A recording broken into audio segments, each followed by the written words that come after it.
Olá, seja muito bem-vindo à nossa segunda semana da disciplina de empreendedorismo digital. Bom, eu não me apresentei muito bem e eu leciono a disciplina de empreendedorismo digital porque eu não sou apenas professora. Antes de iniciar as minhas aulas no IFMG, né, de São João Evangelista, eu fui empreendedora que criou um negócio, né, no presencial. E aí eu quero contar para vocês um pouco dessa minha jornada no empreendedorismo. Melissa, você já pensou em ser empreendedora quando você era mais nova, durante a formação, né, em administração?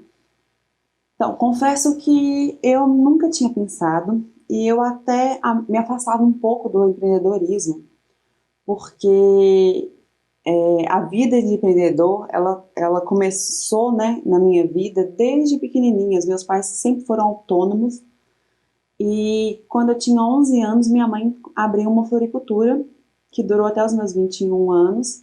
E meu pai, quando eu fiz 14, 15 anos mais ou menos, ele abriu uma papelaria, ambos na região central de Belo Horizonte.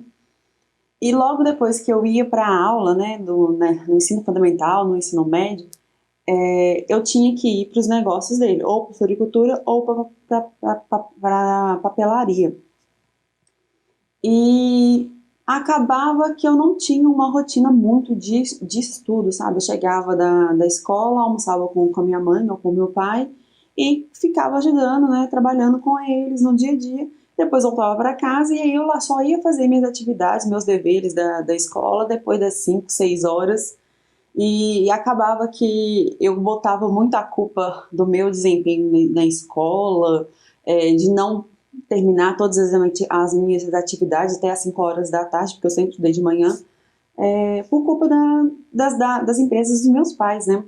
Então chegou um tempo que eu detestava flor, porque eu não podia ver flor. Os períodos que mais vende numa floricultura são os Dia das Mães, Dia dos Namorados, Natal. Em todos esses momentos, eu estava trabalhando muito, não só durante o dia, né, do Dia dos Namorados ou o Dia das Mães, mas durante a semana. E era trabalhar, tipo, do período de 5 horas da manhã, que era o período que a gente comprava flor, até umas 9, 10, 11 horas, porque depois que acabava o movimento, a gente tinha que organizar o estoque, limpar a floricultura e limpar as flores também, né? Porque com o passar dos dias, vai sempre morrendo uma folhinha, uma florzinha, a gente tem que retirar para ela não estragar as demais. Já na papelaria do meu pai, era um período que eu estava de férias. Eu trabalhava muito, gente, de 8 horas da manhã até 8, 9 horas da noite em pé. Sempre em dezembro, janeiro e o início de fevereiro. Então eu estava em período de férias.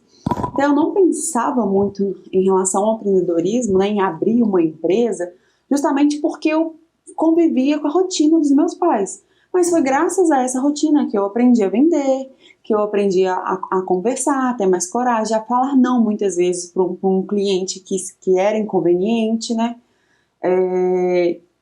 Mas decidi fazer administração não para administrar os negócios dos meus pais, mas porque eu via no meu perfil que eu gostava de administrar, de planejar, então eu segui o curso de administração.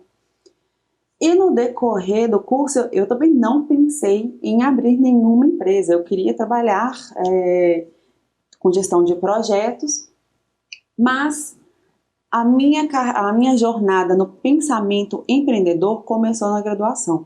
Já a minha jornada do empreendedorismo começou desde novinha com os meus pais. Mas por que a minha jornada do pensamento empreendedor começou na graduação? Quando eu estava na graduação, eu comprei um livro chamado Se Eu Soubesse aos 20, da autora Tina Selling, que ela é empreendedora e professora da Universidade de Stanford, né, dos Estados Unidos. E ela é responsável pelo escritório de inovação, pela instalação do escritório ser localizado em frente ao prédio de medicina. E acompanhando, né, a Tina Selling, as leituras de seus livros, não apenas o Se Eu Soubesse aos 20, né, Se Eu Soubesse aos 20 anos, eu fui desenvolvendo uma mentalidade de empreendedora, sem perceber. Mas eu não me assumia empreendedora, porque eu achava que ser empreendedor, né, ser uma empreendedora, tinha que necessariamente abrir uma empresa. E aí, quando eu, de fato, abri a minha clínica na área da saúde, eu sou sócia comanditária, né, com o meu sócio, e a gente tem uma empresa no segmento da área da saúde. E nós abrimos a clínica um ano depois da pandemia. A gente ia abrir, faltando 2 semanas antes do lockdown no Brasil, né, principalmente em Belo Horizonte, Minas Gerais. A gente ia abrir a nossa clínica, mas quando a gente viu o que estava acontecendo, que você é empreendedor, você tem que analisar o cenário, a gente decidiu esperar. Mas eu ainda assim não achava que eu era empreendedora por ter aberto uma empresa, principalmente no segmento que não é meu, né, é do meu sócio, que ele que é o profissional da saúde. Eu ficava mais na parte da gestão antes de começar a lecionar. Mas qual foi o divisor de água, sabe, para eu assumir que eu de fato sou uma empreendedora? Foi que eu comecei a mapear pessoas e visualizar quem que eu achava que era de fato um empreendedor, que tinha uma mentalidade, né, que não apenas tinha um negócio. Porque empreendedorismo vai muito além de abrir um negócio, de abrir uma empresa. É uma mentalidade, é um comportamento, são atitudes, né? E aí, quando eu comecei a mapear, analisar pessoas e o comportamento delas, que eu comecei a ver que eu também tinha determinados comportamentos e determinadas atitudes, principalmente habilidades. E hoje eu, né, posso falar com vocês que eu sou empreendedora, além de empresária e professora. E com o nosso curso de análise nas próximas semanas, a segunda semana, como eu falei, vocês vão analisar o seu perfil comportamental. O perfil comportamental na minha vida foi super importante, justamente porque eu não sabia como eu comunicava, eu não sabia como eu pensava, como eu tomava decisão, eu não sabia como o meu sócio conversava, eu não sabia como ele tomava decisão. A gente estava dando muito choque, né, inicialmente, justamente porque ele comunicava de uma forma, eu comunicava de outra forma. E o perfil comportamental também foi um outro divisor, né? Comecei a aplicar o teste, realizar o teste em mim mesma e no meu sócio em 2020, né? Bem antes da pandemia no caso. E aí eu vi que eu tinha pontos a melhorar, né? Que eu tinha um perfil mais metódico, mais planejador, e ele tinha um perfil menos burocrático, e que eu tinha que desenvolver outros perfis dentro das 4 personalidades, né? Lobo, tubarão, águia e gato. Então também foi outro divisor, além de mapear os comportamentos, eu entender, né, um pouco do meu autoconhecimento, de saber quem eu sou, como eu converso, como eu analiso. Isso é importante para você que quer se tornar um empreendedor de sucesso, é aprender sobre si mesmo, né? A inteligência emocional é super importante, porque à medida que você se conhece, você sabe seus pontos positivos e também você sabe os pontos que você precisa melhorar. Eu sabia que eu tinha que melhorar em N aspectos, ainda estou melhorando, né? Ainda estou em crescimento, porque a mente empreendedora ela sempre vai buscar conhecimento, ela sempre vai buscar evolução, que isso é um ponto essencial se você quiser se tornar um empreendedor. Sempre buscar conhecimento, sempre buscar ferramentas, sempre buscar mais, sempre tentar evoluir, nem que seja um pouquinho a cada mês, a cada ano, fazer um novo curso,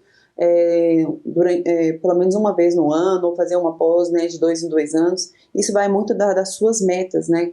E também entra dentro das competências, né, de planejar sua vida, planejar suas metas. Mas o empreendedor, ele sempre está em busca de algo, sempre está em busca de conhecimento, e ele não para quieto. Então, essa foi a minha jornada, né, que logo depois da faculdade, é, fiz mestrado, trabalhei em várias empresas e com 29 anos eu decidi abrir uma empresa com o meu sócio.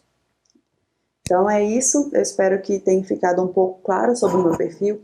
E eu quis mostrar que o empreendedorismo, ele não começa só porque você vai abrir um negócio, porque você quer abrir um negócio. Ele começa primeiro dentro da gente, em relação às nossas competências, nossas habilidades e atitude, de acordo com o nosso dia a dia, de acordo com o nosso trabalho. Não precisa não precisa abrir uma empresa para ter ter atitudes empreendedoras. Você pode trabalhar dentro da empresa que você pode colocar empreendedorismo dentro do seu dia a dia, inovando em algum processo, sendo mais proativo, dando ideias, trabalhando o seu network, né, a sua rede com as pessoas, melhorando o seu comportamento dentro da empresa, ajudando outras pessoas, se colocando no lugar delas. Então isso também é fundamental se você quiser trabalhar o empreendedorismo dentro da sua função ou dentro da empresa que você esteja trabalhando. Eu espero que tenha ficado um pouco claro sobre empreendedorismo, né? Sobre a nossa mentalidade do empreendedor, que não é só abrir uma empresa, você colocar também esse pensamento dentro do seu dia a dia, dentro do seu trabalho, dentro da empresa que você trabalha. E tenha uma excelente semana. E na segunda semana, lembrando que vocês vão aprender um pouco sobre o perfil comportamental, que aí vai ser um divisor de águas, como vocês se comunicam, como que vocês dão resultado, ou vocês gostam mais de planejar. Isso, a segunda semana será um divisor, né, na vida de vocês, porque é a partir do autoconhecimento que você vai conseguir desenvolver as habilidades e as competências do empreendedor.